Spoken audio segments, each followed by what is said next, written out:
네, 안녕하세요. 이세용 세무사입니다. 이번 시간에는 이번 달이 부가가치세 신고 납부의 달이다 보니까 그에 맞게끔 부가가치세 관련된 개정세법과 그 관련된 이론 약관에 대해서 말씀을 드리려고 합니다. 일단 신년이다 보니까 매년 세법이 바뀌듯이 올해에도 그 관련 부가가치세법이 개정이 됐는데요. 이번 부가가치세에서 가장 큰 변화점은 아실 수도 있겠지만 간이가세 제도입니다.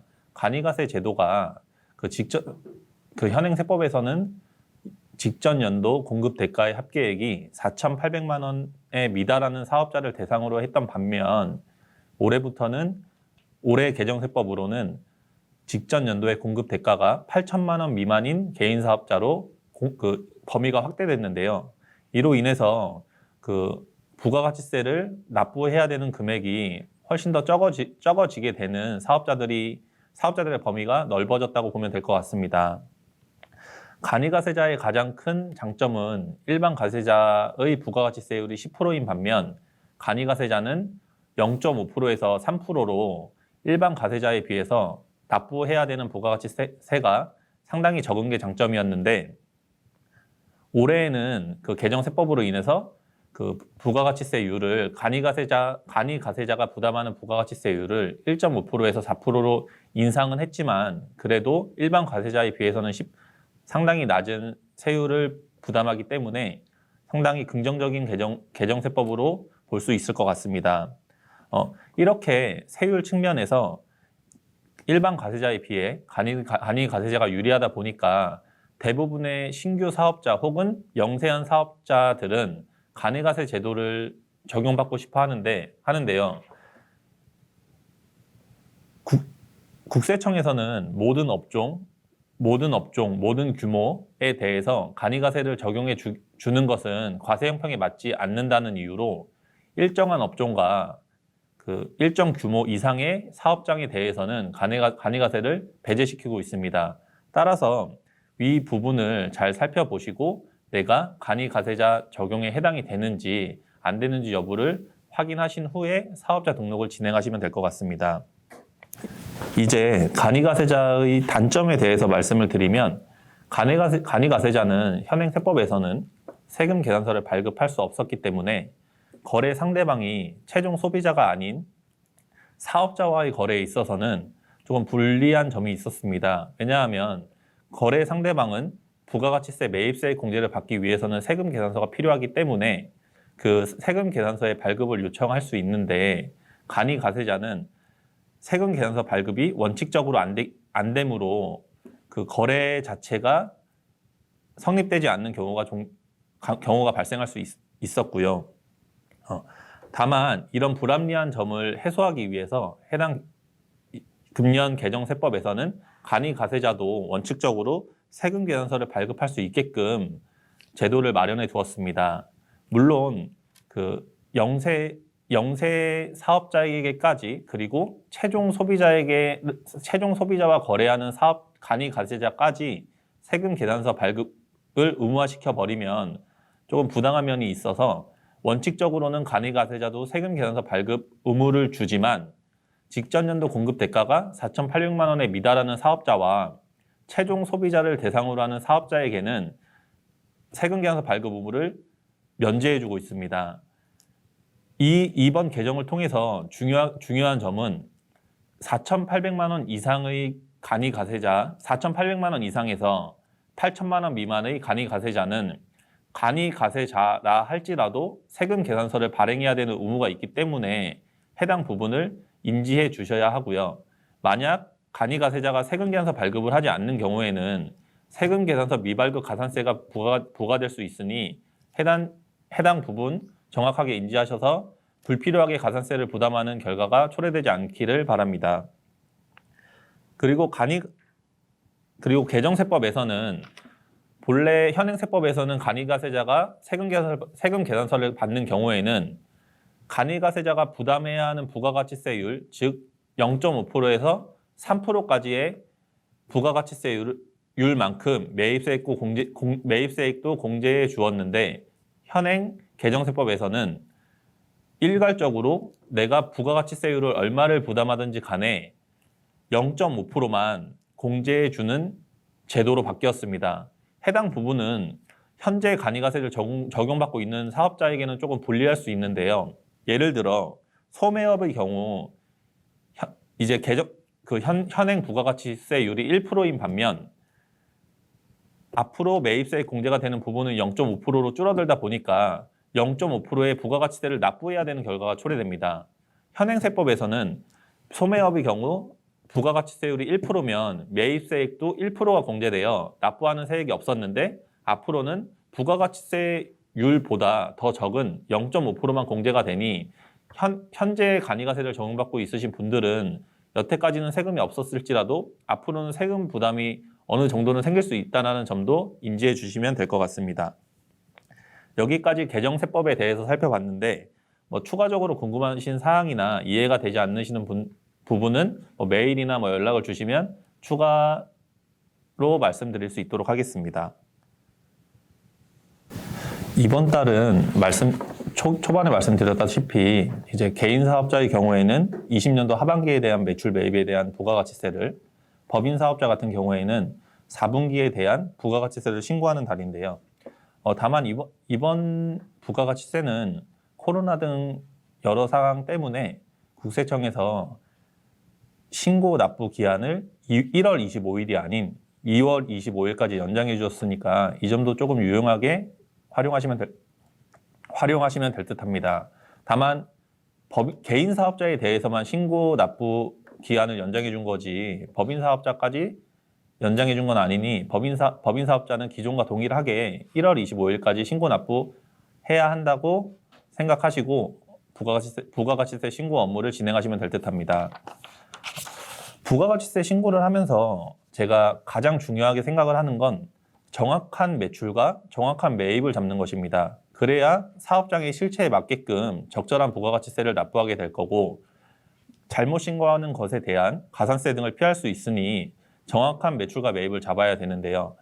일단 부가가치세를 신고하는 방법은 크게 업체에서 직접 신고를 하든지 아니면 세무사 사무실에 기장을 맡기든지 하는 건데 지금 제가 중점적으로 말씀드릴 부분은 세무사 사무실에 기장을 맡기는 경우로서 세무사 사무실에 매출과 매입에 대한 자료를 전달해 줄 때 정확하게 전달을 줘야 정확한 세금을 납부할 수 있다라는 점을 강조해 드리기 위해서 설명을 드리려 합니다. 매출 자료는 크게 신용카드 매출, 현금 영수증 매출, 온라인 매출, 세금 계산서 매출로 나뉘는데요. 신용카드 매출, 현금 영수증 매출, 전자세금 계산서 매출은 세무사 사무실에서도 전산상으로 확인이 가능하므로 따로 전달해 주실 필요는 없지만 온라인 매출, 예를 들어 네이버 팜, 스토어 팜 등 온라인 매출에 대해서는 세무사 사무실에서 확인할 수도 없고 온라인 매출이 있는지 없는지 여부조차 확인할 수 없기 때문에 해당 업체에서 그 매출을 정확하게 말씀을 해 주시는 점이 중요하고요. 세금 계산서도 아시다시피 법인 같은 경우에는 모두 전자세금 계산서가 의무 발행이지만 개인 사업자 같은 경우에는 아직까지는 종이 세금 계산서를 발급하실 수 있는 사업장도 있기 때문에 종이 세금 계산서를 발급하신 경우에는 필수적으로 저희한테 꼭 전달을 해 주셔야 됩니다. 전자세금 계산서는 전산상으로 불러올 수 있지만 종이 세금 계산서는 저희한테 전달해 주지 않는 이상 저희가 알 수 있는 방법이 없기 때문에 꼭 전달 부탁드립니다. 그리고 매입 자료 또한 전자세금 계산서, 신용카드 영수증, 현금 영수증 등은 전산상으로 불러올 수 있지만 종이로 받으신 세금 계산서 혹은 계산서 등은 저희가 전산상으로 확인이 불가능하기 때문에 꼭 전달해 주셔야 하고요. 간혹 가다가 사업장에서 거래 명세서 혹은 간이 영수증을 세금 계산서를 대신해서 거래 명세서 혹은 간이 영수증을 주시는 경우가 있는데 간이 영수증과 거래 명세서로는 부가가치세, 매입세 공제가 불가능하니 거래 시에 적정한 적격 증빙 자료인 세금 계산서 혹은 계산서를 수취하셔서 전달해 주시면 될 듯합니다. 절대 거래 명세서나 간이 영수증은 부가가치세 때 공제가 안 되니 그 점 유의하셔서 사업 진행하시면 될 듯합니다. 마지막으로 세금 계산서는 받았지만 부가가치세가 공제되지 않는 일정한 경우에 대해서 말씀드리겠습니다. 당연히 첫 번째, 세금 계산서 부실 기재 혹은 누락 수치입니다. 당연히 세금 계산서가 아닌 영수증 거래 명세서 등으로는 실제 부가가치세를 거래 상대방에게 지급했다 하더라도 적법한 적격 증빙 자료가 아니기 때문에 공제되지 않습니다. 실제로 내가 거래 상대방한테 부가가치세를 입금해준 거래 내역으로 부가가치세 공제를 받기 위해 증빙을 하더라도 원칙적으로 세금 계산서가 아닌 거래 명세서 혹은 간이 영수증인 경우에는 부가가치세가 공제되지 않으니 꼭 세금 계산서 또는 계산서를 수취하셔야 하고요. 간혹 가다가 부가가치세를 지급했는데도 불구하고 매출자가 세금 계산서를 발급해 주지 않는 경우도 있습니다. 그럴 때에는 매입자 발행 세금 계산서라는 제도를 통해서 매입자가 직접 세금 계산서를 발급할 수도 있으니 해당 제도를 이용하면 되고요. 그리고 세금 계산서를 발급받았다 하더라도 필요적 기재 사항의 전부 또는 일부가 기재되지 않은 경우나 사실과 다른 경우에는 매입세액이 공제되지 않는데요. 여기서 필요적 기재 사항은 공급하는 자의 사업자 등록번호와 성명 또는 명칭, 공급받는 자의 등록번호, 작성 연월일, 공급 가액과 부가가치세입니다. 지금 말씀드린 필요적 기재 사항 중 하나라도 잘못되면 혹은 누락되거나 부실 기재가 되면 매입세액이 공제되지 않으니 해당 부분도 세금 계산서를 수취할 때마다 정확하게 검토하시는 게 좋을 듯 싶습니다. 두 번째는 사업과 직접 관련 없는 지출에 대한 매입세액입니다. 부가가치세는 사업상 발생된 매출에 대한 세금을 납부하는 것이므로 당연히 그에 상응하게 매입세액도 사업과 관련된 지출에 대한 매입세액만 공제가 가능합니다. 간혹 가다가 사업을 운영하시는 분이 가정에 인테리어를 함으로 인해서 세금 계산서를 받아서 저희한테 전달해 주시는 경우가 있는데 그런 세금 계산서는 사업과 관련된 게 아니기 때문에 부가가치세가 공제되지 않을 뿐더러 종합소득세 때도 필요 경비로 인정되지 않으니 그분 유의해 주시면 될 것 같습니다. 세 번째는 비영업용 소형 승용 자동차의 구입과 임차 및 유지에 관한 매입세액입니다. 이제 영업용 승용 자동차와 비영업용 승용 자동차가 무엇인지에 대한 구분이 중요한데요. 영업용 승용 자동차는 경차, 화물차, 9인승 이상의 승용차를 말합니다. 그에 해당되는 예를 들어 경차, 화물차, 9인승 이상의 승용차를 구입하거나 유지, 임차에 관한 매입세액은 당연히 공제가 될 것이고 그 외의 차량들은 공제가 되지 않는다고 구분하시는 게 쉽습니다. 예를 들어 일반 승용차 같은 경우에는 비영업용 승용 자동차에 해당이 되기 때문에 일반 승용차의 구입에 대한 매입세액, 유지에 대한 매입세액, 임차에 대한 매입세액은 부가가치세 때 공제가 되지 않으니 사업을 운영하시면서 적절하게 판단하셔서 그 차량을 구매하시면 될 것 같습니다. 네 번째는 접대비 등 지출에 관련된 매입세액입니다. 접대비 관련된 매입세액도 공제되지 않으니 그 부분 인지해 주시면 될 듯 하고요. 다섯 번째는 면세사업 등 관련된 매입세액, 또 당연히 부가가치세 과세가 되지 않는 사업에 대한 매입세액이니 공제가 되지 않고요. 마지막으로 사업자 등록 전 매입세액에 대해서도 공제가 되지 않습니다. 다만 공급 시기가 속하는 과세기간이 지난 후 20일 이내에 사업자 등록을 하는 경우에는 사업자 등록 신청일이 속하는 날부터 사업자 등록 신청일부터 공급 시기가 속하는 과세기간 기산일까지 역산한 기간 이내에 매입세액은 공제가 되니 실제로 사업자 등록을 좀 늦게 하시더라도 해당 과세기간이 지난 후 20일 이내에 신청을 하셔서 그와 관련된 매입세액을 전액 공제 받으시면 유리할 듯합니다. 자, 첫 번째 질문입니다. 그 직원 본인 카드로 사용했을 때 매입세액 공제 여부가 좀 궁금한데요. 그 직원 개인 카드 사용 여부에 대해서 이런 부분 자세하게 설명 부탁드리겠습니다. 일단 법인 운영을 하시다 보면 이제 법인의 직원들이 물론 법인 카드를 사용하면 좋겠지만 간혹 가다가 법인 카드를 분실하거나 했을 때 직원 카드를 사용하는 경우가 종종 있을 수 있는데요. 직원 카드를 사용했다 하더라도 사업과 관련된 지출이라면 그에 맞는 부가가치세는 당연히 공제가 됩니다. 다만 그 공제를 받기 위해서는 당연히 가장 중요한 건 사업 관련된 지출이어야 되고요. 그 사업 관련성이 있더라도 추후에 세무서에서 소명 자료를 요청할 수 있으니 그 관련된 영수증을 꼭 보관하셔서 소명에 대비해 놓으시면 될 듯합니다.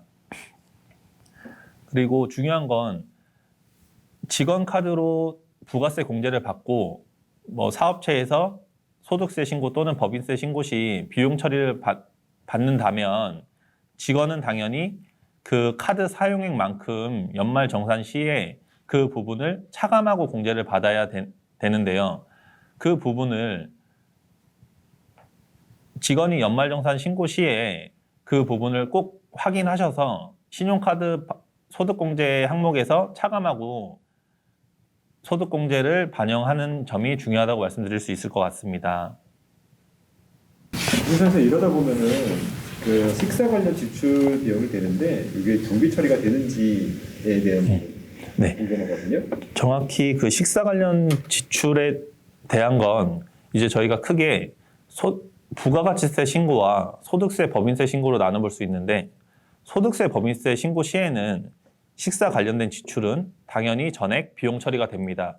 단 아까 말씀드렸듯이 사업과 무관한 비용은 안 되고 직원 관련된 회식비라든지 직원 관련된 비용, 식대 비용, 그리고 거래처 사장들에 대한 접대 비용 모두 다 소득세 법인세 땐 비용 처리가 되고요.